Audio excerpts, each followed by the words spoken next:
the beauty of what I do and what I coach you to do also is to have a choice in what it is that you want to do.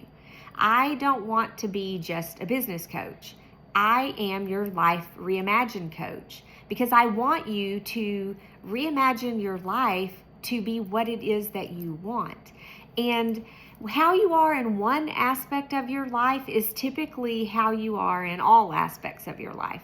For example, if you're someone who in your personal life you procrastinate on whether or not you should invest in a new babysitter, and it takes you forever and you just put off making that decision, then more than likely you're someone in your business life that is going to procrastinate over making a business decision.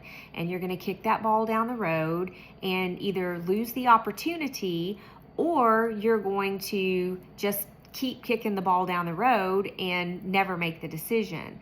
And so it kind of leaves you stuck in a feeling of, I don't know what to do. I can't make the decision. And it's just, you're basically sabotaging your business, but you're also sabotaging your personal life because you're not making a decision. You're stuck in indecision because you're procrastinating and putting it off.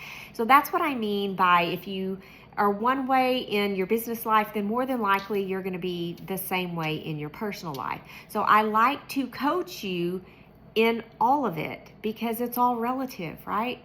So specifically today, I want to talk to you about a certain style of self-sabotage. There are several different ways that basically we have destructive behavior as entrepreneurs because it's just part of who we are as humans. We struggle with different things, and that's why I'm here. I'm here to help you be able to kind of look at yourself, just like I look at myself. I would never ask you guys to do anything that I don't do myself. So as I'm talking about this, please know that I struggle with these same things. I have struggled. I have been able to shift my mindset on many things, but it's a process. It's ever changing and we're ever growing. So I'm still going through a lot of these things myself. But today I want to talk about the people who are addicted to chaos. Because when I heard about this destructive style, it really hit home with me because, and I'm going to see if it does with you also.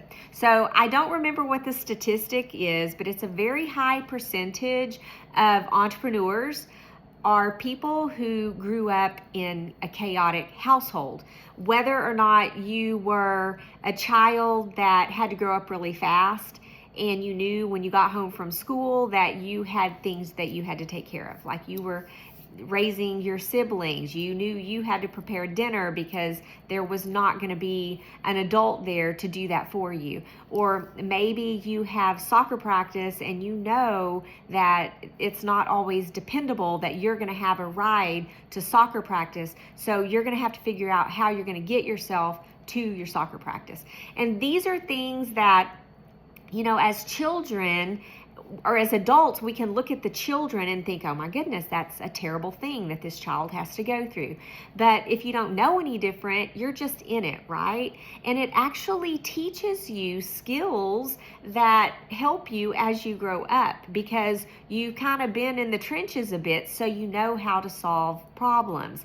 But the thing that people don't really realize is that once you do grow up, that is kind of ingrained in you. That chaotic feeling of living, that's ingrained in you. So once you have your business or your personal life, a relationship with another person, and things are going well, they're going smooth, it's almost like people who grew up in chaos aren't comfortable suddenly.